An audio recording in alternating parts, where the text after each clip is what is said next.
All right, welcome back to this Nightmare Before Christmas. We are already in episode 4 now. Seems like these go pretty quick, but hopefully you guys are having as much fun with this stuff as I am. So when we get into this today, it's a little bit exciting. I do talk about fundamentals and how I got some of this realistic stuff in here. But also, there's going to be some points where I said, screw it, I'm just going to wing it at this part. We'll see how it goes. So you'll see part of that as well today.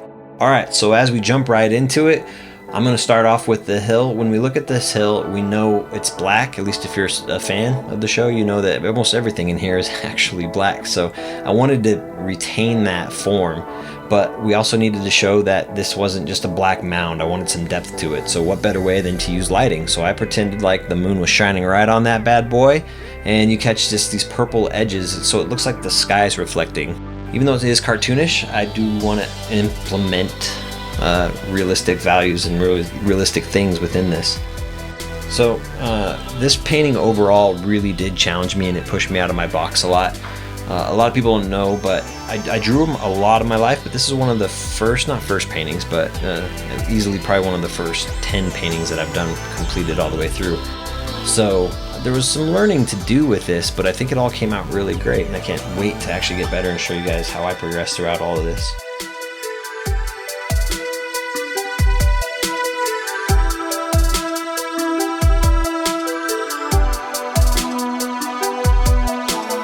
These shadows, the road, the statues, all these stone figures, I really wanted to capture the shading and the shadows the right way. And I wanted 3 distinct light sources to be in this. I wanted the moon to be a light source. I wanted this water from the statue that we're about to see here be a light source, and the light coming out from Town Hall. I have these 3 light sources I'm thinking about. I'm thinking about how intense one might be, how soft one might be. So I went with this. I thought the moon would be the brightest. That's going to be where I focused all of my main shadows off these characters. And you'll even see as I get to this stone walkway, the road, the cobblestone road, whatever you want to call it. The funny thing about this is my wing it part. I was originally going to leave all of that black, but as I started doing the shading down on the statues, I was like, wow, these 3 dimensions in this black canvas are really starting to turn out really good. I don't want to leave this black anymore. So I decided to put in this stone road, this pebble in here, and I didn't use a reference or anything when I did it. I just said, screw it, I'm doing this, and I went with it, and it actually came out pretty nice. I was surprised by all of that. I started getting really excited at this point because it felt like details. Even though this is all fundamental stuff, I really felt like, hey, I'm doing details now. I'm rocking and rolling. This feels good. This is the most exciting part, is when fundamentals start working the way they're supposed to. So when the details come in, they look like what they're supposed to. It's easy, and it all works out.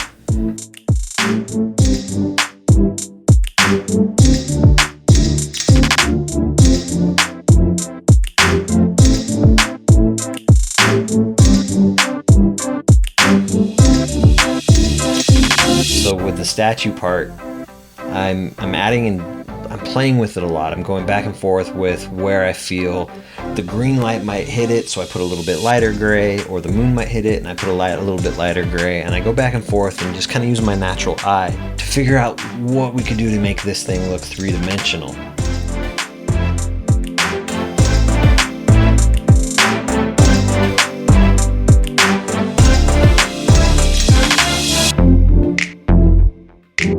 And then I come back with a pen, paint markers as well, and I fill in these black areas.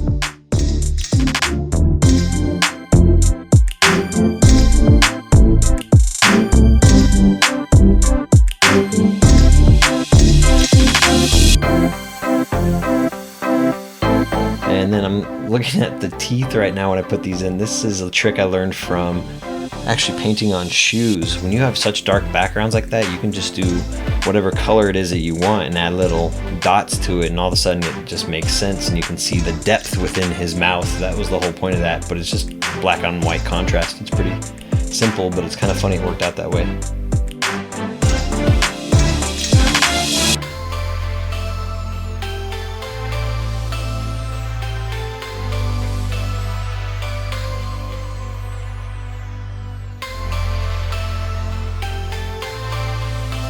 So as I'm putting in these greens and having this comic book effect, I'm getting to the really exciting parts of actually adding where this light source hits. So I'm putting a little bit of green on the statue, a little bit on the back of the brick wall you see there. I even want to mix it into these kids here.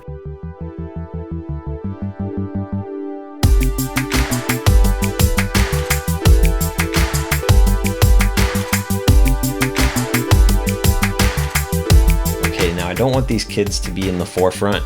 They're not really main characters. It was just a really good opportunity to highlight some more character value around this light source. I use this technique called wet on wet, where I was painting the white or the blue shade of the one other kid in the background. I don't know his name, but I know he had this weird zombie kind of dead look and his eyes sewn shut. It's morbid, but it's still kind of cute. It's weird how that combination works. When I was doing their main colors here, I was mixing in this light green into the colors pretty naturally, so I wanted it to take on and make it look like this fabric or their skin, whatever texture it is taking on that green, but it's taking it naturally, so it's blending with the other colors. I won't always use this method, but in this situation I thought it was probably the best way to do it. And then I come back through with a little marker later and add some details to it so it looks just more natural.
Hope you're enjoying these episodes that I'm working on. If there's anything you like that you want to comment, please comment below.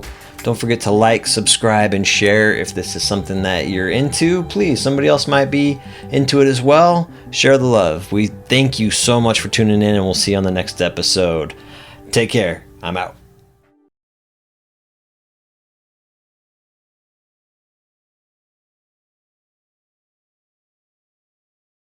And boom goes the dynamite. Insert catchy ending phrase here. I don't know what to say there.